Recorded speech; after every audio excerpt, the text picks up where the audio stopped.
We'll take advantage of the smoothness of the underlying target function and claim the following. I can go ahead and evaluate every single of those hypotheses that I have come up with. According to this kind of loss function, I very quickly realize that the so-called G9 function, so we can write that according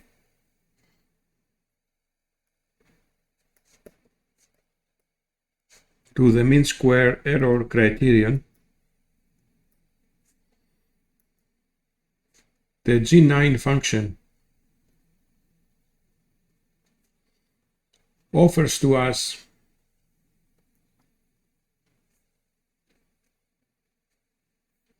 a loss of y hat, comma y, which is equal to 0, because every single point, this function goes through every single point in my data set.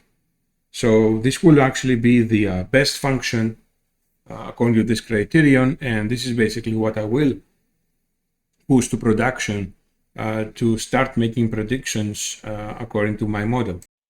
If we assume that this is a real estate use case where the x-axis represents square footage and the y-axis prices, and actually we push our G9, this function over here, to production, then at around 3 o'clock in the morning, we may actually start receiving phone calls from upset customers.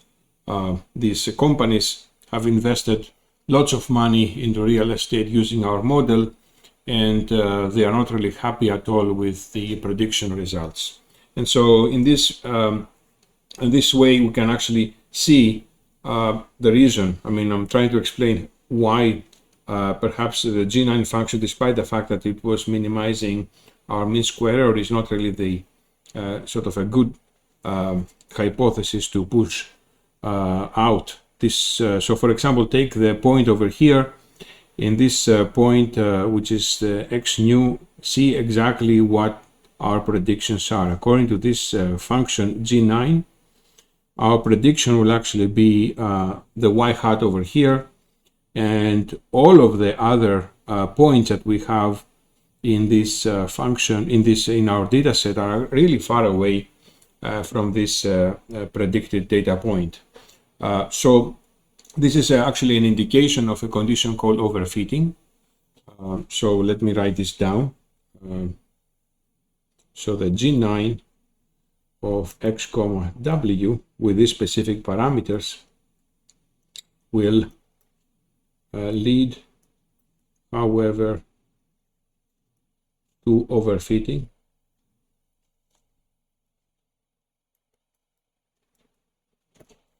And this condition overfitting is going to be with us throughout this course.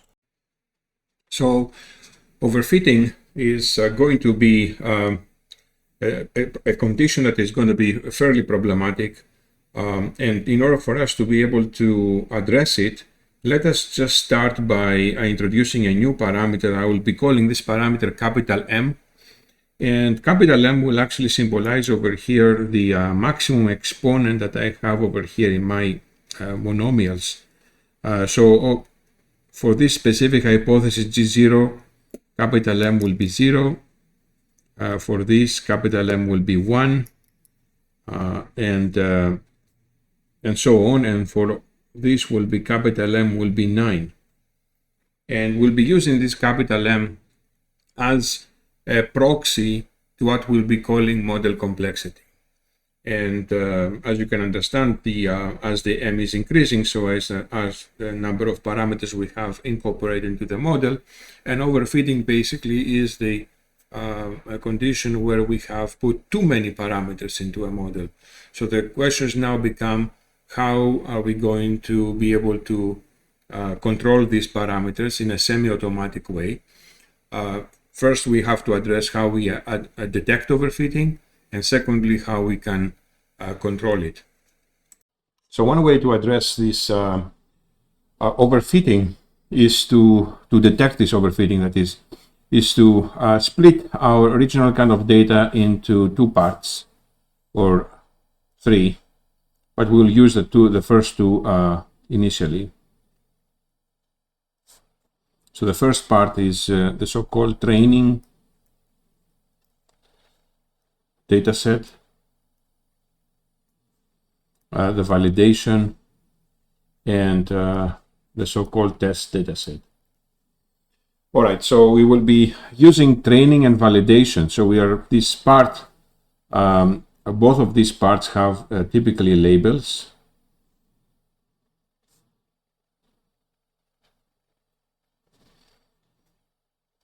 So we do have the Ys. In this test data set, typically we don't. So, however, actually what we do borrow is just the X's. So we have X and valid and Y valid over here, and then we have X train and Y train coming in over there. Okay, so all of these subsets originate from our original kind of data.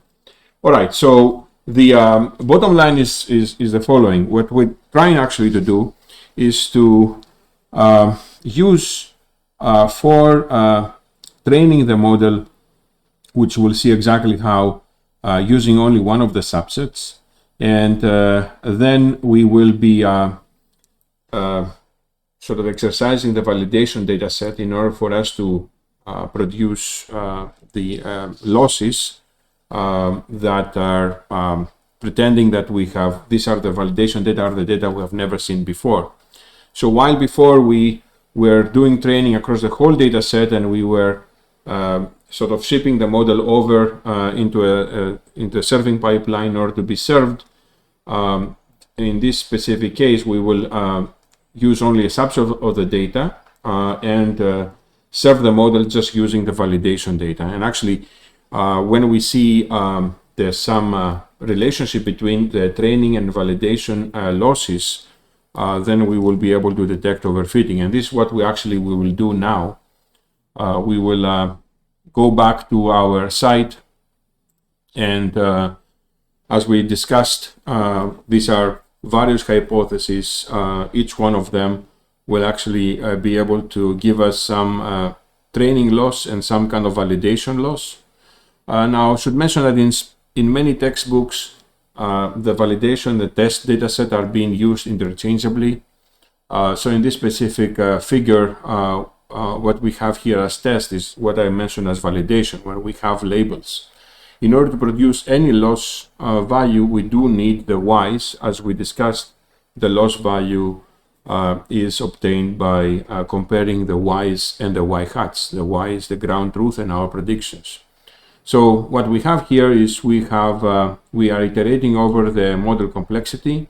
In other words, every distinct M corresponds to a distinct hypothesis. So M is equal to 0 is that horizontal red hypothesis that we have seen here, and so on.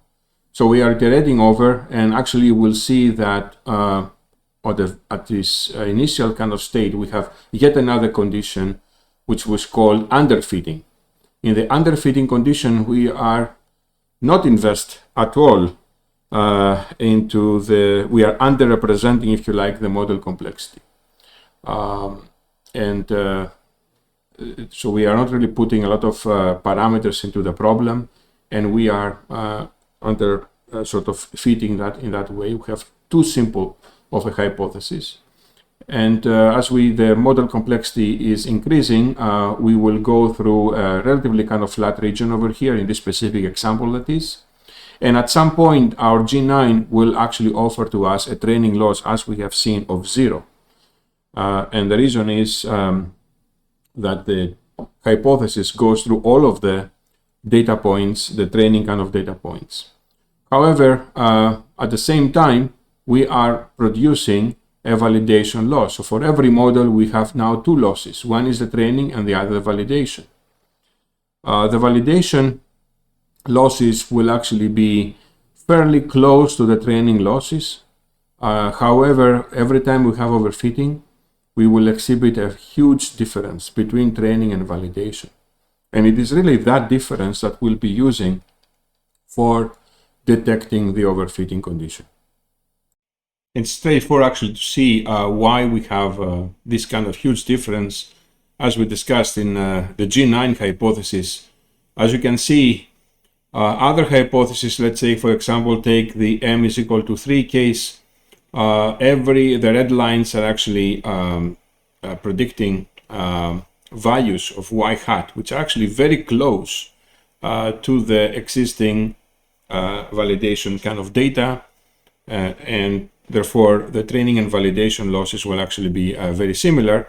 The m is equal to 9, however, case for certain values of validation data, for example, take the value that it is associated with, let's say this point is not part of our training set, or this point not really part of the training set. And so for some actually values over there, there will be a significant kind of difference. And it's actually quite easy to see why we have this kind of significant discrepancy between training and validation in the case where we have the G9 hypothesis. In all other hypotheses, despite even in the case of underfitting, we have a relatively small difference between training and validation, because the hypotheses that we are evaluating are predicting values of y hat which is in the neighborhood of other y values. The case happens the same way with m is equal to 1, m is equal to 3, as we see here. For m is equal to 9, there are some regions in the x-axis that if we had validation data in these kind of regions, we're going to have some significant overshoots or undershoots in this kind of case. So the validation actually loss is going to be much higher in that case. Also noteworthy is the fact that the absolute loss are quite high as well when we have underfitted models. And we have a fairly wide dynamic range, as we discussed, where we can actually pick up any model out of this range of m values. And so what really makes sense for us to select is a model that could be either 3, 4, 5, 6, or 7. But out of all these kind of options, only one is really the best. And that best option is the m is equal to 3 case, because with m is equal to 3, as we've seen, we only expend very few parameters, let's say 4 parameters in total, while in the case of if we had selected m is equal to, let's say 8, we would have expended 9 parameters in total. So why pay for pretty much the same performance an expense, a cost in terms of CPU or GPU resources during inference when we are serving the model, why we actually can get away with a much simpler model. So we call actually this situation over here the kind of Occam's razor, this kind of concept where we want to definitely operate with simple models but not simpler. So we will need to now move on into the following discussion of how to address it after detection, and of course the introduction of the training, validation, and test data sets. We'll discuss here an approach of addressing overfitting that will actually lead to us being able to semi-automatically tune the model complexity. And that approach is actually called regularization. And regularization is a very big topic in machine learning. Out of all of the approaches that are trying to regulate the model complexity, if you like, we are going to be discussing the so-called weight decay, also known as ridge regression approach. And according to this approach, we are going to be adding a penalty factor into our mean square error that it was deemed insufficient of preventing overfitting. You recall the minimization of mean square error led us to the hypothesis G9 that completely minimized it. In fact, it made it 0. So it is really the choice of the loss function, which, as we discussed, is our responsibility, that actually led to overfitting. So we are going to be changing this loss function by adding the penalty factor called L penalty here, a penalty loss. This penalty loss has this following functional form, as you can actually see over here. It's a scalar that we call lambda, and we will be calling this type of factors hyperparameters. Lambda is going to determine how much of the norm squared of the parameter vector is going to be added into the mean square error loss. So we have here, as we let's say for m is equal to, let's say 9, we have a parameter vector w, which is w0, w1, all the way to w9. We will calculate the norm squared of w, which is obviously w0 squared plus w1 squared plus w9 squared. And we will be adding it into the loss that we called earlier mean square error loss. Now, why this makes sense? For that, we have to go into the notebook and understand exactly why the norm squared of w is really a signal, so to speak, that it will allow us to observe its behavior under non-overfitting conditions and under overfitting conditions, and actually persuade ourselves that this is a good signal to pick up and use it as a regularization term. Our course site, what we actually are going to be seeing over here is a button at the very top. So most of the pages of the course site are actually Python notebooks. And what we actually can do here is to press on that button and, in fact, right mouse click to it and select open link in a new tab. And the moment actually you do that, you will be taken to the so-called Google Colab service. That is a cloud resource that we will be using in this course to be able to run our notebooks. And you have actually two options in this course, as you probably have seen on a video that discusses about your programming environment. The first is to use Colab, and the second to actually use Visual Studio Code. So either of the two will actually be sufficient. I have both of them open over here, so you can actually see how both of them are actually working. And for now, what I will do is you need to go to runtime and press the run all.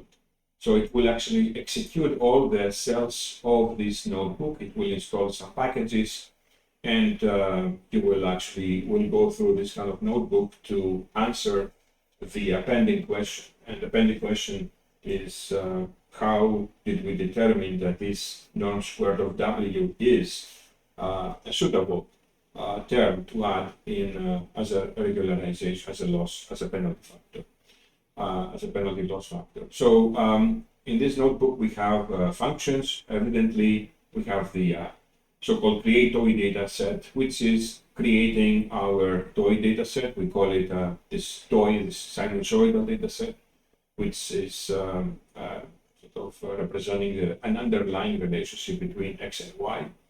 You actually see the it says it's synthetic data set. We call synthetic data sets the data sets that allow us to synthesize our training and validation kind of data, and so that they can possess some desired behaviors. So the underlying function we have used here is the sinusoidal function, and we added some noise into it. Okay, so that is actually described over here, and we have selected the set of polynomials as the sort of underlying basis functions that we are going to be using in order to determine the shape and form of our hypothesis. So an order 0 polynomial is evidently able to produce a straight line. It's actually only horizontal to the x-axis. Degree 1 polynomial, a straight line with any slope and intercept, and so on and so on. So we have over here produced a cell where we have seen, let me increase the font size, we have a function called polynomial feature that is generating all the features which are needed for our regression function to be able to be determined. So effectively, it is creating all of those hypotheses that I was writing earlier, and we have applying some form of transformation to create and determine, if you like, those hypotheses for our training and validation sets.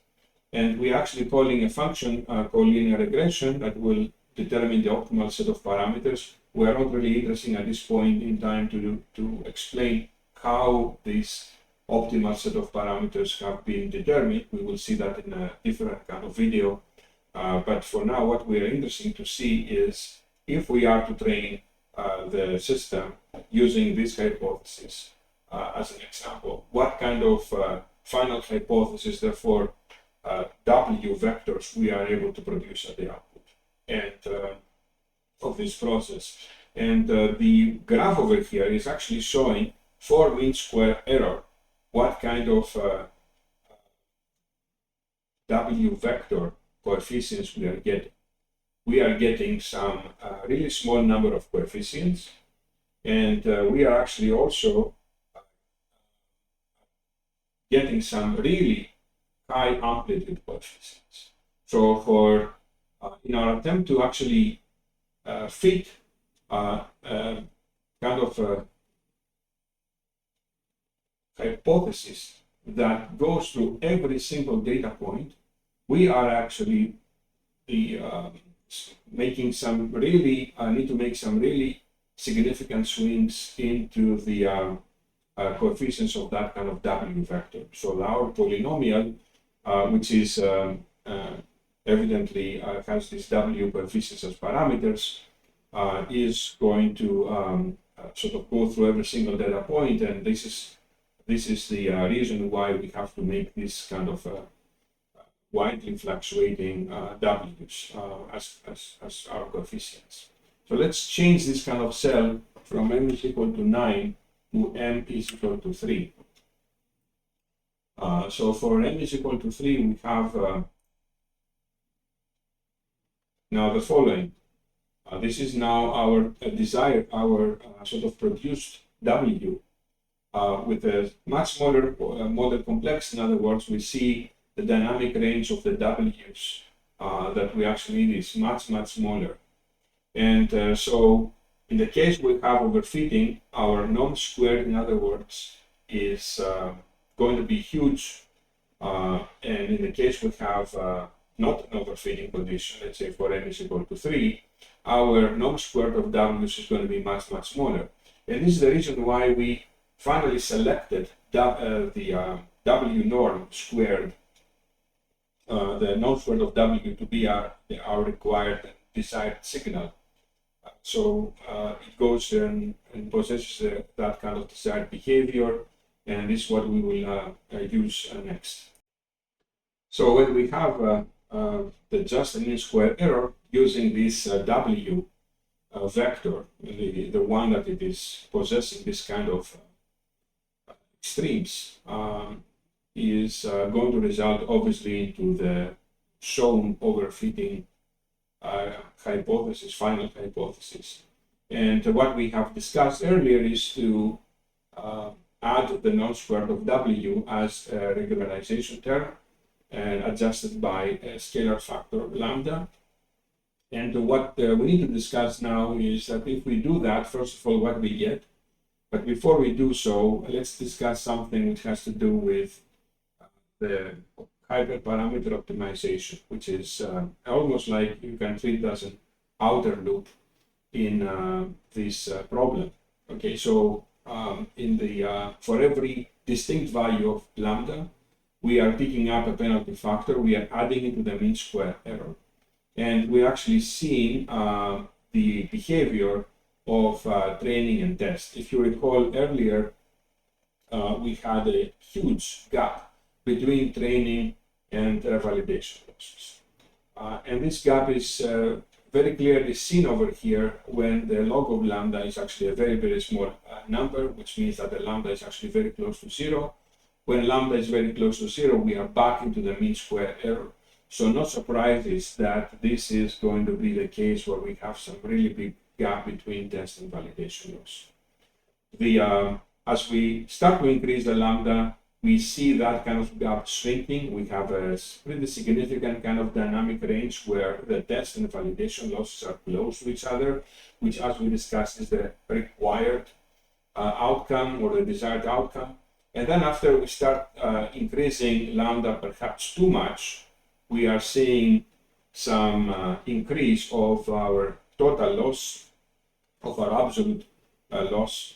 And this should also not come as a surprise. When lambda is becoming fairly large, what happens here, we are putting some more emphasis on the norm squared of W. In other words, the norm squared of W is dominating the total loss. And we are not really considering that much the prediction ability of the prediction machine we are building. So we're not really considering the difference between y hats and y's, which is also not good. So we have to strike a balance, and that kind of sweet spot is what hyperparameter optimization loop is going to give us. In its simplest form, is going to iterate over multiple values of lambda, or log lambda. It's actually shown over here, and it will produce for every iteration a training and a validation loss, and we'll store that in memory, the set of parameters that actually produced out of this total loss. If it finds later on that it is these losses are starting to increase, it can always go back and retrieve the best possible loss that we have gotten. It is around here for that specific value of lambda, and therefore we are always can produce at the output the optimal value of lambda and fix that as part of our model. So both parameters, the W stars, the optimal set of parameters of our hypothesis, as well also the optimal hyperparameters will be produced out of that exercise. So after we have produced the optimal hyperparameters now, and we are actually able to just see what we get throughout, if you like, this training process at the output. And this is basically what we get. And if you see, this is with model complexity equal to 9, M, capital M is equal to 9. So the hyperparameter tuning and the whole approach that we have adopted over here allowed us to do the following. Despite the fact that we are expending 10 W's, 10 parameters in order for us to model our problem, we do not have overfitting. The produced hypothesis, in fact, is actually very similar to the hypothesis with a much smaller model complexity that we had gotten earlier for M is equal to 3. And what we have avoided doing is we have avoided searching over all possible capital M's in order to find the best one. Instead, we have replaced that with hyperparameter tuning, which is much easier given that the functional form of our loss function is given and static.